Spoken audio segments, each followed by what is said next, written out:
রাজকুমারী, আপনার জন্যই আমার এই অবস্থা। এই অভিশাপ থেকে কবে মুক্তি পাবেন আপনি?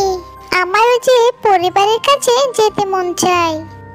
চিন্তা করো না মৌরানী, একদিন ঠিক আমাদেরকে কেউ না কেউ সাহায্য করতে আসবে। আমার এই ফুলের মধু যদি কোনো পাখি ওষুধ মনে করে খায়, তাহলে আমি এই অভিশাপ থেকে মুক্তি পেয়ে যাব।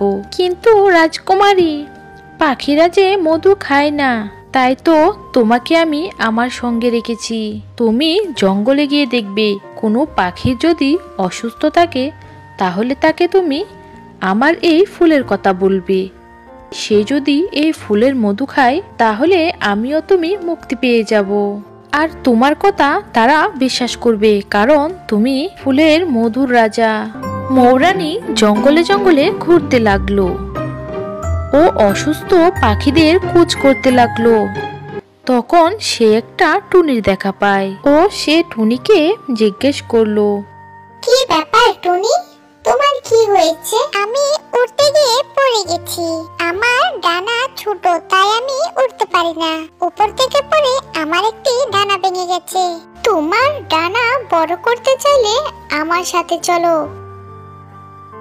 একটি লাল গোলাপের সন্ধান আমি জানি, যার মধু খেলে তোমার ডানা তাড়াতাড়ি বড় হয়ে যাবে আর তুমি আকাশে উড়তে পারবে ও তোমার শরীরের ব্যথা ঠিক হয়ে যাবে।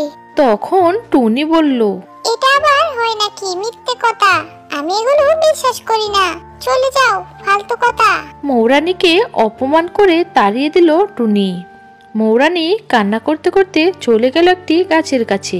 সেইখানে গিয়ে সে দেখতে পেল একটি কাক কান্না করছে। তখন মৌরানী কাকটিকে জিজ্ঞেস করলো, তোমার কি হয়েছে?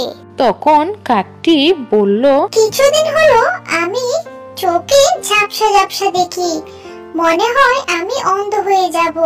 না না, কেঁদো না তুমি, আমি এই রোগের ওষুধ জানি। তুমি চলো আমার সাথে। ঠিক আছে চলো, এর আগে না হয় আমি অন্ধ হয়ে যাই। তারপর কাক ও মৌরানী চলে গেল সেই বাগানে। কাকটি সেই গোলাপ থেকে মধু পান করে। তারপর এক নিমিষে সেখান থেকে একটি সুন্দরী পরী বেরিয়ে আসে। সেই পরীকে একটি সাধু অভিশাপ দিয়ে ফুল বানিয়ে দিয়েছিল। এখন সে মুক্ত। তারপর পরী তার জাদু দিয়ে কাকের চোখও ভালো করে দেয়। তে সবাই খুশি হয়ে যায় ও সবাই তাদের পরিবারের কাছে ফিরে যায়। বন্ধুরা, আমাদের এই গল্পটি ভালো লেগে থাকলে আমাদের চ্যানেলটিকে অবশ্যই একটি লাইক করে সাবস্ক্রাইব করে পাশে থাকবেন।